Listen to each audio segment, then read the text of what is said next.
Bonjour. Bonjour. Alors on rappelle, vous êtes avocat pénaliste, vous avez même été classé 6e avocat le plus puissant de France selon le magazine GQ en 2015.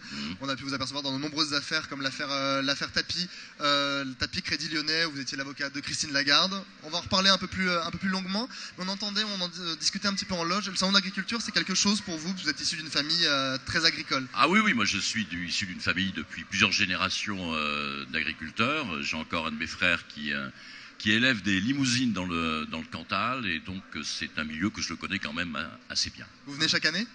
Non, je ne viens pas chaque année, là c'est 3 ans que je n'étais pas venu. Donc merci de m'avoir invité. Merci à vous d'avoir accepté notre invitation. Je rappelle d'ailleurs à tous ceux qui nous regardent que vous pouvez réagir en direct sur l'émission. C'est sur le Facebook Live de la page Facebook Fréquence ESJ. Patrick Maisonneuve et Clara Secarelli nous a rejoints sur ce plateau. Bonjour Clara. Bonjour Antoine. Alors vous, chaque jour, dès que nous avons un invité politique, vous dressez son portrait, vous remontez dans sa carrière pour apprendre à le connaître un petit peu mieux et pour peut-être le présenter à ceux qui n'ont pas la chance de le connaître. C'est exactement ça, donc c'est ce que je vais faire avec vous. Donc bonjour Patrick Maisonneuve. Bonjour. Donc tout d'abord, vous êtes né en 1955, comme vient de le dire Antoine. Vous êtes fils d'agriculteur. Vous entrez au barreau de Paris en 1979. Vous faites partie des avocats de la défense dans l'affaire de la Cogedim. Vous enchaînez les défenses dans de nombreuses affaires, comme celle des écoutes de l'Élysée ou encore de l'affaire du sang contaminé. Vous êtes souvent au cœur de nombreuses polémiques, la plupart du temps à cause des personnes que vous défendez, comme en 2009 où vous décidez de défendre la scientologie devant le tribunal de grande instance de Paris. Vous avez été également l'avocat d'Aurélie Filippetti, ancienne ministre de la Culture, ou encore du sportif Raphaël Nadal. À plusieurs reprises, vous vous êtes exprimé sur le fait que les cours d'assises vous manquaient. Est-ce que c'est toujours d'actualité ? Toujours, parce que la cour d'assises, c'est un vrai lieu de débat. C'est l'oral du début jusqu'à la fin, donc avec toujours une part d'incertitude, de rebondissement. Donc effectivement, je fais un peu moins de cours d'assises, puisque je suis plus vers maintenant ce qu'on appelle le pénal des affaires, ou médiatico, affaires. Ça recouvre également toutes les responsabilités médicales. C'est du pénal, la responsabilité en matière de transport, des crashs d'avion par exemple. Vous avez parlé de l'affaire du sang contaminé, ça c'est des problèmes de santé. Et le pénal des affaires, et le pénal qui concerne aussi les femmes ou hommes politiques. Ça m'est arrivé à plusieurs reprises. Et puis en 2014, donc, vous êtes au cœur de l'affaire Big Malion. Vous révélez donc que cette société a fait de fausses factures à la demande de l'UMP concernant les dépenses excessives pour la campagne présidentielle de Nicolas Sarkozy en 2012. Mais récemment, c'est Christine Lagarde, ancienne ministre, qui est jugée pour l'affaire Tapie que vous défendez. Et en 2013 et 2014, donc rien à voir, mais le magazine GQ vous place donc dans le top 10 des avocats les plus puissants de France. L'année dernière, c'est le magazine Décideur qui classe votre cabinet dans la catégorie excellent, puis pour le droit pénal, et dans la catégorie forte notoriété pour la presse, pour le droit de la presse. Que représentent ces nominations pour vous ? Écoutez, ça flatte toujours un peu son ego. Et vous savez que les avocats sont très sensibles à leur image et à leur ego. Donc effectivement, cela ne me laisse pas indifférent. Mais ce n'est pas l'essentiel. D'accord, merci beaucoup Patrick Maisonneuve. Et merci à vous Clara Secarelli.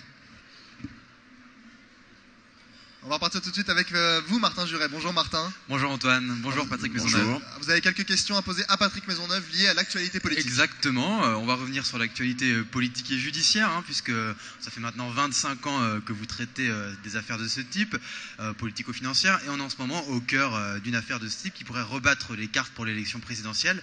C'est bien sûr l'affaire Fillon, le candidat Les Républicains soupçonné d'emploi fictif de son épouse Pénélope Fillon. On va déjà revenir sur le dernier événement. On a appris avant-hier que François Fillon était convoqué par la justice en vue d'une probable mise en examen. Est-ce que ça vous a surpris cette convocation, ou c'était juste une question de temps ? Non, cela ne m'a pas véritablement surpris, d'autant plus que M. Fillon, au lendemain de l'annonce, après l'article du Canard enchaîné, de l'ouverture d'une enquête préliminaire, lorsque le parquet national financier a décidé d'ouvrir une enquête, il a demandé lui-même à être entendu très rapidement. Il a revendiqué le fait qu'il fallait que les choses se passent vite. Donc je trouve un peu étrange aujourd'hui, un peu paradoxal que l'on vienne dire que la justice va trop vite. Alors soit elle va trop lente et on s'en plaint, soit elle va trop vite et on s'en plaint également. Il faudrait faire un choix à un moment ou à un autre.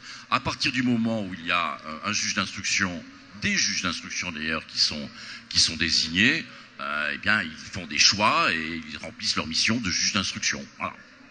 Est-ce que justement, vous n'êtes pas son avocat, mais est-ce que c'est une ligne de défense que vous lui auriez conseillé, ça ?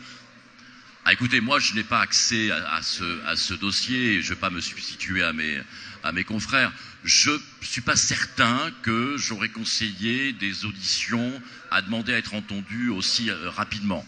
J'aurais peut-être fait le choix de dire que l'enquête se poursuive et nous verrons bien. Mais je n'aurais pas été moi-même à l'origine de mon audition, parce que c'est à partir de ce moment-là que les choses se sont accélérées, qu'il y a eu un buzz médiatique. Parce qu'il est bien clair qu'un candidat à la présidence qui fait l'objet de poursuites judiciaires, c'est pas neutre. On sait très bien que les médias vont s'en saisir. On sait très bien qu'il va y avoir un feuilleton, ce qu'on appelle un feuilletonnage en fait de l'événement judiciaire, et qui va effectivement, bien sûr, contaminer la campagne présidentielle. Ça me paraît assez clair. Hein. Alors on l'a vu aussi, une de ces lignes de défense de l'ancien Premier ministre, c'est de dénoncer la justice qui voudrait l'abattre. Qu'est-ce que vous en pensez ? La justice est politisée ? Écoutez, je crois que une fois pour toutes, il y a quelque chose qui me paraît tout à fait paradoxal, voire contradictoire.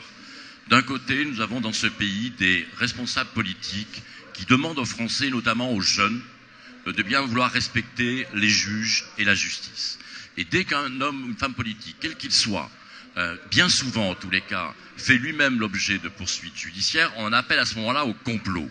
Et à l'appeler au complot, cela veut dire que les juges ne seraient plus des juges indépendants, cela veut dire qu'on remet en cause l'institution judiciaire. Et moi, ça me préoccupe quand même beaucoup que des candidats qui ont vocation à être au sommet de l'État remettent en cause effectivement une des institutions de l'État, qui est la justice. Il a fallu quand même que les deux plus hauts magistrats de ce pays, le premier président de la Cour de cassation et le procureur général de la Cour de cassation, interviennent pour dire qu'il fallait arrêter de mettre en cause la justice, d'imaginer des complots, des instrumentalisations, etc. La justice ne peut pas être commandée par l'Élysée comme on entend dans le camp Fillon, c'est pas possible, il y a vraiment une écoutez, séparation entre l'exécutif et le judiciaire. Moi, je connais, que ce soit la procureure nationale financière, que ce soit les magistrats instructeurs en charge du dossier, Monsieur Tournaire, Monsieur Tournaire depuis des années. Monsieur Tournaire, je vois mal qui pourrait instrumentaliser Monsieur Tournaire. Cela n'est pas sérieux de dire qu'aujourd'hui, en 2017, de l'Élysée, on pourrait donner des ordres directement à des juges d'instruction. Ce n'est pas raisonnable de dire ça, ce n'est pas sérieux, cela n'existe pas. Alors François Fillon se dit également surpris par la vitesse avec laquelle le parquet national financier s'est saisi de l'affaire. Alors quand on n'est pas juriste, c'est un peu difficile de s'en rendre compte.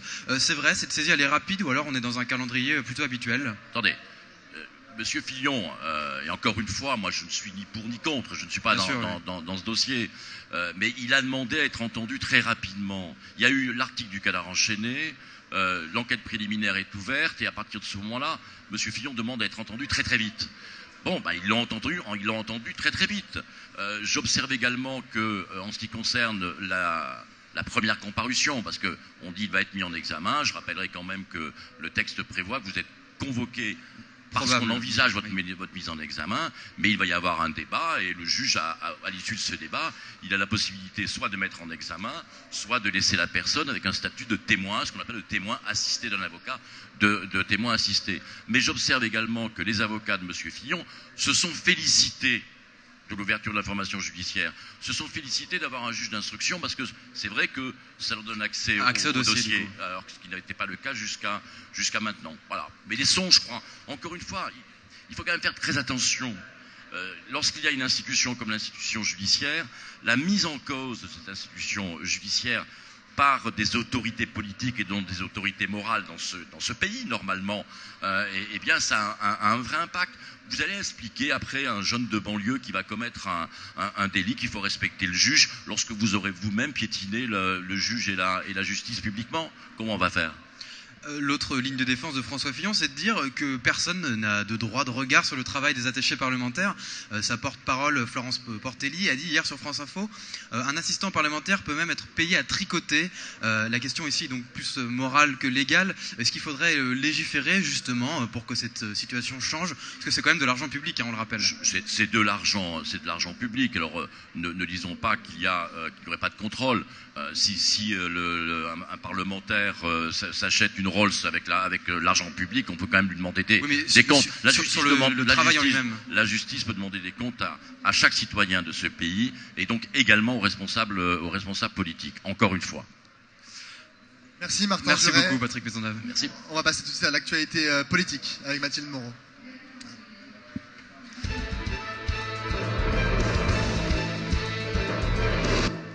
Petite erreur de ma part, on vient évidemment de faire l'actualité politique avec Martin Juret. Mathilde Moreau, bonjour. Bonjour Antoine. Alors, vous avez également quelques questions à poser à Patrick Maisonneuve, mais beaucoup plus liées à ses affaires passées.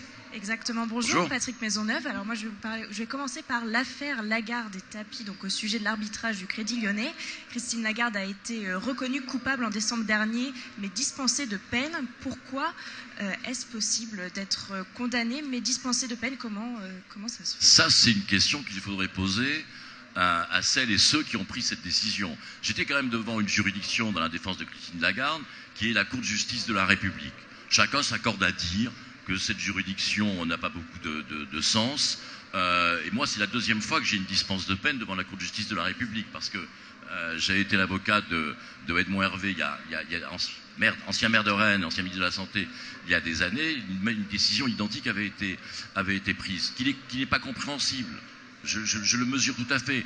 Comment peut-on expliquer aux Français qu'il y a une déclaration de responsabilité pénale d'un côté et qu'il n'y aura aucune peine de prononcer? Je comprends qu'on puisse mal percevoir ces choses-là. Mais encore une fois, moi j'aurais préféré une décision de relax pure et simple. Encore une fois, allons demander aux juges parlementaires, peut-être qu'un jour ils accepteront de s'exprimer, même s'ils ont un devoir de réserve bien sûr par rapport à ça, le sens de cette décision que personne n'a compris. Voilà. Et d'ailleurs, à vouloir mélanger tout le monde, on finit par perdre devant tout le monde.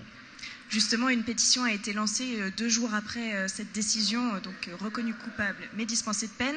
Elle a obtenu un peu plus de 250 000 signatures aujourd'hui. Qu'est-ce que vous pouvez leur dire à ces signataires? Là non, parce qu'on ne va quand même pas installer dans ce pays des méthodes où il y aurait une décision des juges, quel qu'il soit, même si on est content ou pas content de la décision, et après on pourrait modifier la décision du juge, c'est une pétition. Alors, je pense qu'il faut quand même rester raisonnable. Cette pétition est déraisonnable en soi, elle n'a pas de sens, d'autant plus que quelqu'un qui a été jugé une fois et définitivement ne peut pas être jugé une deuxième fois, et pourquoi pas 3 fois ou 4 fois ou 5 fois. Hein. Pourquoi ne pas avoir fait appel de cette décision, vous, et même l'accusation réclamait la relaxe de Christine Lagarde? Parce qu'il n'y a pas de voie d'appel possible. On peut faire un pourvoi en cassation qui n'appréciera que le droit pur et simple, et donc on n'a pas une voie d'appel devant la Cour de justice de la République. Maintenant, on va passer à l'affaire Big Malion. Donc, vous défendez l'entreprise qui a géré... L'ancien président de Big Malion, oui. Exactement. Un mois donc après, donc ça fait à peu près un mois que 14 personnes ont été renvoyées en procès, dont Nicolas Sarkozy. Qu'en est-il de l'avancée de l'enquête aujourd'hui? Alors, l'enquête, elle est terminée puisque les juges ont rendu une ordonnance de renvoi devant le tribunal correctionnel. Il y a eu un appel sur cette ordonnance de renvoi parce qu'un seul juge sur 2 a signé l'ordonnance, donc ça ouvre une voie de l'appel, ce qui n'est pas le cas généralement. Donc on va attendre d'être convoqué devant la cour d'appel. Moi, la place qui est la mienne dans ce dossier, ce que j'ai dit il y a 2 ans a été confirmé et par l'enquête, et par l'information judiciaire, et par les experts qui ont été nommés dans ce dossier, à savoir que a été imputé au compte de l'UMP à l'époque, républicain aujourd'hui, ce qui aurait dû être imputé au compte de campagne de Nicolas Sarkozy. Et l'enquête a confirmé cela. Il y a des fausses factures, ce qu'on avait dit déjà à l'époque en 2014, on a fait le choix d'être de la transparence, on a fait le choix de dire les choses. Big Malion a fait des fausses factures parce qu'on lui a demandé de faire des fausses factures, parce qu'il fallait faire payer le parti et pas faire payer les comptes de campagne du candidat. Voilà l'histoire. Vous avez eu une date pour l'appel? Non, je n'ai pas de date pour la cour d'appel, mais je vous téléphonerai si vous voulez pour vous le dire. Maintenant, on va également passer à l'affaire Nadal-Bachelot. Donc, vous défendez Raphaël Nadal pour les propos diffamatoires de Madame Bachelot. Le procès doit avoir lieu en juillet. Est-ce que également là, on a une date précise du procès ou pas? On va avoir une date précise, mais ce sera en juillet, c'est clair. Et que demandez-vous donc à Roselyne Bachelot pour cette propos? Écoutez, Roselyne Bachelot, dans une émission de télévision, a dit que M. Raphaël Nadal était quelqu'un qui avait utilisé des substances médicamenteuses, qui s'était dopé, en fait. Voilà. Bon, alors ce qui n'est pas neutre, parce que lorsque Mme Bachelot dit ça, elle est devenue journaliste, si je puis dire, mais elle a été également ministre de la Santé, elle a été également ministre des Sports. Donc à partir du moment où elle dit ça, celles et ceux qui entendent ce message se disent que Mme Bachelot a des informations qui lui viennent de ses anciennes fonctions. C'est d'autant plus grave. Et ça a des incidences énormes pour M. Nadal sur le plan moral, mais aussi, vous savez, il y a les sponsors, tous ceux qui sont autour, qui sont susceptibles de remettre en cause effectivement, notamment les contrats d'image lorsque l'image est abîmée. Mme Bachelot a abîmé M. Nadal, je me chargerai, moi, d'abîmer Mme Bachelot à l'audience. Et enfin, vous êtes fils d'agriculteur, on l'a rappelé en début d'émission. Du Cantal, je précise. J'y tiens. Avez-vous déjà pensé à défendre des agriculteurs ou la cause agricole? Alors, oui. J'ai été l'avocat dans ce qui concerne les problèmes concernant l'imagrin à ce moment-là, avec les faucheurs. Et donc, il y a eu ces procès à la cour d'appel d'Orion. Moi, je défendais les agriculteurs de l'imagrin. Et à côté, il y avait toutes les équipes du Larzac. Il y avait, on disait finalement, il y avait d'un côté les paysans et de l'autre côté les agriculteurs. Voilà, c'était un peu la nuance qui était faite à ce moment-là. Merci, Patrick Maisonneuve. Et merci à vous, Mathilde Moreau. Merci à vous, Patrick Maisonneuve, d'avoir répondu à nos questions. On va nous se retrouver dans quelques instants. Patrick Maisonneuve, si vous voulez rester, même peut-être pour partager cette expérience avec nous, parce que dans quelques instants, c'est Guillaume Charpin qui sera avec un de nos premiers invités surprise. Il sera avec un producteur de rhum. Donc si ça peut vous intéresser, Patrick. Ah, je reste, si c'est un producteur de rhum, il n'y a pas de problème. Eh bien parfait, vous restez avec nous, Patrick Maisonneuve. Nous on se retrouve dans quelques instants avec Guillaume Charpin et ce producteur de rhum. À tout de suite.